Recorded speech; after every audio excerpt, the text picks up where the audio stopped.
Did you notice that a certain Prince Harry flew from LA all the way to Shanghai to apparently promote greener travel?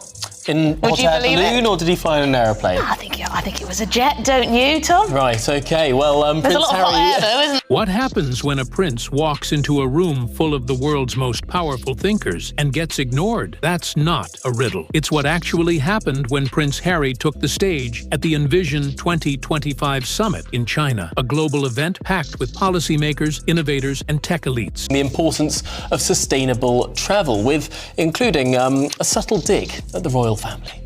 Challenges will undoubtedly rise.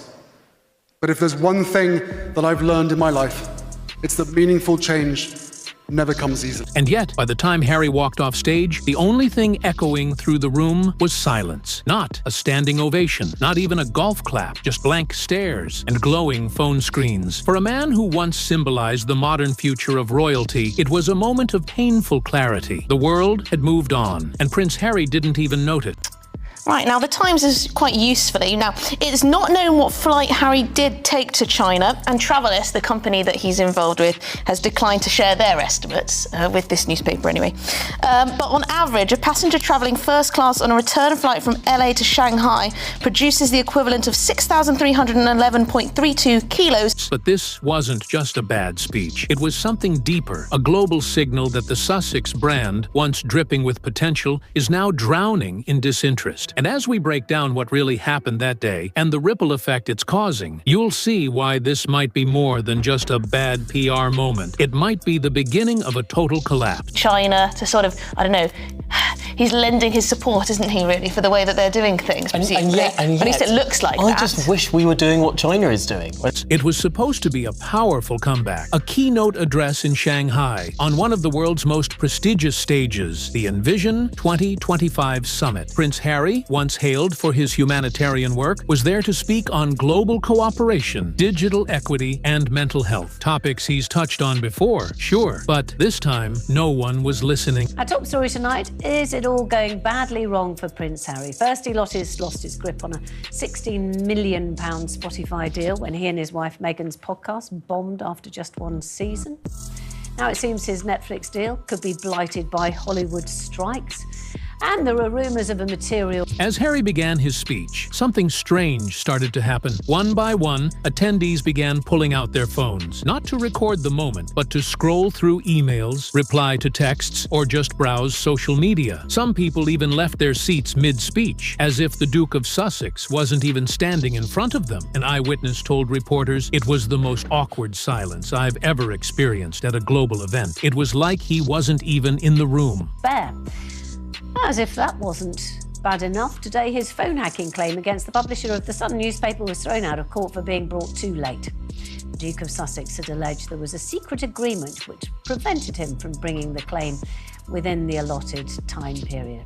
A High Court judge ruled there was no such thing. Let that sink in. A former royal standing in front of global leaders, delivering what was meant to be a meaningful message, and the crowd couldn't care less. And it wasn't just the silence, it was the body language. Glazed eyes, impatient sighs, quiet murmurs. By the time Harry wrapped up, there was no applause, not even a half-hearted one. Just a slow shuffle of shoes on carpet as the audience filed out, unfazed. Imagine the contrast: other speakers, policy experts, CEOs, environmental scientists, receiving bursts of applause and follow-up questions. Harry, he walked off stage without even a flicker of engagement. But here's the twist. This wasn't just a one-off awkward moment. It was the result of something deeper, something that's been building behind the scenes for months, maybe even years. Because what came next was a wave of criticism from every direction, from journalists, media outlets, and even former supporters. What exactly did Prince Harry say that day? That's the thing. No one seems to remember, and that might be the biggest problem of all. His speech, described by insiders as a passionless monologue, was full of buzzwords, vague moral appeals, and empty rhetoric. There were mentions of compassionate leadership, digital empathy, and global healing, but no real solutions, no bold vision, no statistics, nothing concrete. One analyst described it as a TED Talk on autopilot. Even royal commentators in the UK didn't hold back. One remarked bluntly, he sounded like someone trying to land a job at LinkedIn, not a man man who once walked across minefields with veterans. Multiple journalists who covered the summit said the same thing. The speech lacked substance. It felt recycled, overly polished, and weirdly promotional, like Harry was trying to advertise himself rather than inspire anyone else. And the audience picked up on it instantly. Other speakers at the event, from Western CEOs to Chinese climate advisors, spoke with urgency, clarity, and data. They addressed the summit's theme directly: innovation, cooperation, and measurable action. Meanwhile, Harry drifted into vague concepts about healing through connection and name-dropped his own foundation, Archwell, in what some attendees described as soft self-promotion. One delegate even joked it felt more like an ad campaign than a keynote address. But the harshest blow came from Chinese media outlets, which don't typically indulge in Western celebrity gossip. One major editorial headline read, "Royal name, empty words." Others criticized the speech for being tone-deaf, unfocused, and totally irrelevant to regional concerns. And still, no applause, no follow-up questions, just silence. So what went wrong? The answer isn't simple, but it starts with a shift in global expectations. When you step into a room full of experts and visionaries, you can't rely on charisma or a famous last name. You need insight, credibility, vision. And that day in China, Prince Harry brought none of it. The silence in that conference room didn't stay quiet for long. Within hours of the speech, media outlets, both in China and across the globe, began lighting up with reactions. And they weren't kind. Let's start with the Chinese press, which doesn't normally concern itself with British royal drama. But this time, they made an exception. One editorial headline read, "A royal name, but nothing to say." Another called the speech superficial, uninspiring, and tone-deaf. Their critiques weren't emotional. They were clinical, even cold. They noted that Harry didn't address any key regional concerns, no real grasp of international economics, no understanding of the summit's core themes, just vague messaging recycled from previous appearances, as if he hadn't done his homework at all. And then there were the comment sections, thousands of reactions from viewers across Asia. They weren't attacking him personally. They were questioning his relevance. Why is this man on stage? He's talking about empathy while we're here to talk about energy infrastructure, empty words, expensive suit, no solutions. Back in the UK, commentators piled on. Royal watchers described the event as a PR workshop disguised as a keynote. One journalist said bluntly, Harry once stood for purpose. Now he just stands on stages. Even longtime sympathizers were stunned, because this wasn't a tabloid attack. This wasn't gossip. This was professional-grade criticism from people who actually matter on the world stage. And if you're wondering where Meghan Markle was through all of this, well, she wasn't there at all. Not at the summit, not in the crowd, not even on social media afterward. And that silence, it spoke volumes. Meghan's absence from the Envision 2025 summit didn't go unnoticed. Not by the press, not by the public, and certainly not by the Sussex team's PR strategists. Was it a simple scheduling conflict, or was it something more calculated? Insiders suggest the latter, because while Harry was floundering on stage in Shanghai, Meghan was nowhere to be seen, and she wasn't posting, commenting, or even issuing a statement afterward. The woman who once proudly introduced herself as Meghan, Duchess of Sussex, had suddenly gone silent. Critics believe this was no accident. According to sources close to Sussex staff, Meghan has recently become far more protective of her public image and far less willing to stand next to a failing brand. If the speech was going to flop, and signs suggested it might, she wasn't going down with the ship. Behind the scenes, the Sussex PR machine was in overdrive. Within 24 hours of the summit, pro-Sussex press releases began circulating, trying to reframe the speech as a humanitarian message and empathy-driven appeal. But international outlets had already made up their minds. The damage was done, and the timing couldn't have been worse, because at that very moment, Harry's legal troubles were boiling over. His lawsuit against the publisher of The Sun, part of a broader phone hacking scandal, was thrown out of court. The judge ruled that Harry had brought the case too late, and that his claims of a secret agreement protecting him had no credible evidence. It was more than just a legal loss. It was a credibility hit at the worst possible moment. Meanwhile, the Spotify deal was already gone, scrapped after one underperforming podcast season, and rumors were swirling that his Netflix projects were in danger, stalled by Hollywood strikes and internal tension. Even the Invictus Games, one of his proudest initiatives, came under fire. Reports emerged that Don Lindsay, chair of the Games, had called in legal counsel to investigate alleged financial financial mismanagement under Harry's watch. Now, let's be clear, Harry hasn't been formally accused of wrongdoing, but the whispers were already spreading in conference halls in China. Delegates familiar with the nonprofit world started asking questions. If this is what's happening behind the scenes, what else don't we know? And that's the thing. In the world of global leadership, perception is everything. When trust cracks, when transparency fades, when your message starts sounding like PR, people tune out. What we saw at Envision 2025 wasn't just a flat speech. It was a slow-motion unraveling of everything the Sussex brand was built on. Authenticity, impact, modern royalty. Now, those very words feel hollow, and Meghan, she saw it coming. According to insiders, she's already shifting strategy, distancing the brand from international diplomacy and moving toward safer spaces. Netflix premieres, lifestyle launches, curated panels, places where applause is guaranteed and hard questions never make it through the door. But even that move can't hide the deeper issue, because no amount of branding can fix what's coming next. As Prince Harry tried to recover from the silence in Shanghai, another kind of silence was making headlines. Meghan Markle's no social media post, no statement of support, no last-minute appearance in the crowd, not even a photo op. The woman who once stood shoulder to shoulder with Harry at global events was now gone. And in Hollywood, silence is never just silence. It's a strategy. According to royal insiders and PR analysts, Meghan had every opportunity to show up. She had no listed conflicts, no reported illness, and no active engagements that weekend. And yet, when her husband took the biggest global stage since leaving the royal family, she chose not to stand beside him. Why? Sources close to the Sussex camp believe Meghan saw the writing on the wall. The speech lacked substance. The crowd wasn't a guaranteed win. The optics? Risky. And Meghan, ever the brand strategist, may have made a calculated call. Don't go down with a failing ship. Behind the scenes, PR consultants were reportedly urging the couple to pivot. The summit's fallout made one thing clear. Harry's credibility in diplomatic or strategic circles is crumbling. He's not the modern royal changemaker they once positioned him as. And Meghan knows that more than anyone. The shift is already underway. Industry insiders say Meghan's team is refocusing efforts on entertainment-adjacent platforms. Netflix docuseries, Hollywood charity galas, even pseudo-academic panels curated by friendly media outlets. These events are low-risk, high-visibility, and most importantly, they come with a guaranteed round of applause. Because here's the truth. After China, even Meghan's most loyal followers started asking the uncomfortable question: is she pulling away from the Sussex brand or protecting it by pulling away from him? Some see it as self-preservation. Others see it as a subtle but clear message. The Meghan-Harry partnership may still exist behind the scenes, but on the public stage, it's every brand for itself. And if Meghan is quietly rebranding away from Harry's faltering ambitions, that speaks volumes. The Envision 2025 summit wasn't just a bad speech. It was a wake-up call, not just for Prince Harry, but for anyone still clinging to the idea that royal fame guarantees global influence. Because in that room, surrounded by geopolitical strategists, climate policymakers, and tech visionaries, Harry's message didn't just fall flat, it felt out of place, like a throwback to another era, one where names mattered more than substance, one where a title could still open every door, but not anymore. As one EU climate policy advisor put it bluntly, there was nothing concrete. The world's elite aren't interested in self-reinvention stories wrapped in privilege. They want metrics, policy, and foresight, not tales of spiritual healing in Montecito. That quote spread fast, not because it was harsh, but because it captured exactly what everyone in the room was already thinking. Harry, for all his good intentions, wasn't offering anything new. No vision, no plan, no real data, just repackaged talking points, buzzwords about empathy and leadership, disconnected from any measurable call to action. And in an audience of seasoned decision-makers, that's not good. Other Western speakers at the summit, from tech CEOs to global economists, delivered sharp, future-focused insights. Their messages were clear, actionable, and tailored to the summit's core themes: innovation, collaboration, and real-world problem-solving. Harry, by contrast, sounded like someone pitching a lifestyle brand, not presenting solutions for a rapidly changing world. International outlets were quick to point out the contrast. Asian and European media didn't just report on the awkward silence. They dissected the speech itself, line by line. Many concluded that Harry was no longer a thought leader, just a public figure with a microphone and not much to say. And that's dangerous territory, because once you lose credibility on the world stage, it's incredibly hard to get it back, especially when your fame was built on a platform you walked away from. That night in Shanghai wasn't just a flop. It was a moment that showed us exactly where Prince Harry stands in 2025. Too royal to be relatable, too vague to be respected, and too out of touch to be taken seriously. And maybe, just maybe, the world has already moved on. By the time the Envision 2025 summit wrapped up, the message was loud and clear. Prince Harry no longer commands the respect he once took for granted. There were no headlines about inspiration, no viral clips, no quotes echoing across social media, just an uncomfortable silence, the kind that follows a speech no one remembers, delivered by a man the room had already tuned out. But here's what makes this moment more than just embarrassing. This wasn't a fluke. It's part of a growing pattern, a string of public appearances, media deals, and social gestures that have failed to stick, failed to inspire, and in many cases, failed entirely. Let's run the list. Spotify pulled the plug after just one podcast season. Internal sources called it lazy and directionless. Netflix, once their creative stronghold, is now rumored to be quietly scaling back on Sussex-driven content due to underwhelming numbers and shifting priorities. And now, this speech in China, a global platform turned into a global warning sign. Harry's influence doesn't travel anymore, and it's not just the public reacting. It's the elite circles, the summits, think tanks, policy forums that no longer invite him to the grown-up table, because those rooms are built on ideas, on strategy, on vision, and celebrity status alone doesn't get you a seat, especially when it comes wrapped in vague slogans and old wounds. The truth is, Harry's post-royal brand was built on borrowed time. For a while, his fame, his trauma, and his break from the monarchy made him fascinating. But fascination fades. And when it fades, you have to stand on substance. And this summit proved there's not enough there. No bold stance, no unique insight, just more of the same. And as one international delegate quietly remarked after his speech, if this is what brand Sussex has become, a name, a title, and nothing else, then we've reached the end of the story. But it wasn't just the end of the speech. It may have been the beginning of the end of Harry's role as a global voice. Silence is a powerful thing. And at the Envision 2025 summit, it didn't come at the beginning or the middle or even after a specific misstep. It came at the end, when Prince Harry finished speaking, when he looked up, when he waited for a reaction and got nothing. Not applause, not boos, just a still room. Phones still glowing, eyes still glazed, delegates gathering their things in quiet, polite indifference. And in that moment, that deafening silence, a decade of branding, deals, interviews, and reinvention efforts unraveled. Because silence doesn't lie. It's not dramatic like criticism. It's not emotional like praise. It's worse. It means people don't care enough to feel anything at all. And for someone like Harry, who built his second life on being seen, being heard, being followed, that silence might be the most painful rejection of all. Gone are the days when his royal title could command respect on its own. Gone is the novelty of his royal exit, the sympathy of his past, the power of his platform. What remains is a man, still trying to find his voice, but no longer sure who's listening. And that's the real crisis. Because if this summit proved anything, it's that the world isn't just skeptical of Prince Harry, it's tuning him out. And in the age of constant noise, when the loudest stories win, being met with silence isn't just disappointing, it's devastating. Once upon a time, he was the world's most beloved royal. He walked behind Diana's coffin and won hearts with quiet strength. He fought on the front lines, advocated for veterans, and broke the royal mold. But now, he's a speaker with no applause, a leader with no followers, a prince with no kingdom, and more dangerously, no audience. Because influence isn't permanent, and public relevance doesn't come with a title. It has to be earned over and over again. And right now, Prince Harry is learning the hardest lesson in the modern world. Fame fades fast, especially when you stop saying anything the world hasn't heard before.